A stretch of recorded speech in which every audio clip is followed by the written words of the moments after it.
Last 16 years, we've witnessed an absolute miracle here on the mountains of Israel.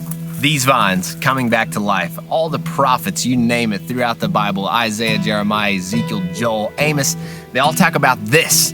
They talk about the restoration of Israel. This year, this miracle is, I would say, being threatened with the COVID-19 crisis and volunteers not being able to come. I don't believe for 1 second that God, the one who brought this miracle about, will leave one single grape to dry up in these vines.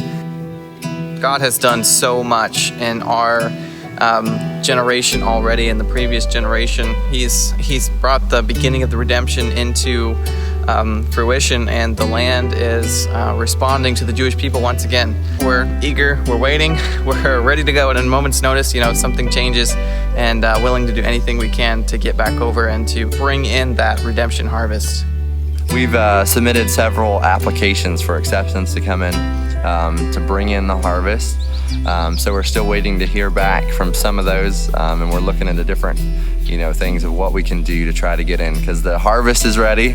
The labor force isn't there, so we're waiting to get in there. We've heard from the farmers that the harvest is very plentiful, and that they need us. So we're here in the States, and we're waiting for the green light to go.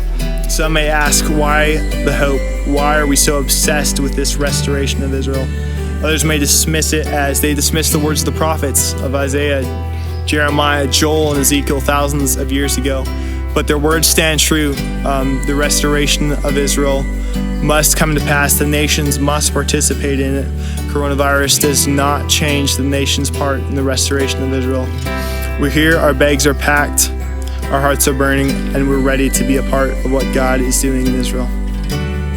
HaYovel harvests yearly 300 to 400 tons of grapes off of these mountains, and how that the grapes will be picked this year, we have no idea. So we ask you, join us as we believe. We just know that God's not going to leave not even one grape to dry up in these vines, and we ask you to join us and pray for just another miracle yet again. The vineyards of Israel need yet another miracle from God here on the mountains of Samaria. And so we've run into a wall.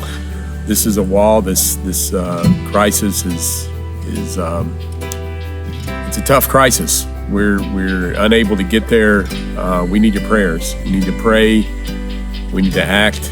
We need to pray for more volunteers, more involvement, more investment, more things that we can do to walk out the pages of our Bibles. And I invite you to join us, and I hope you can.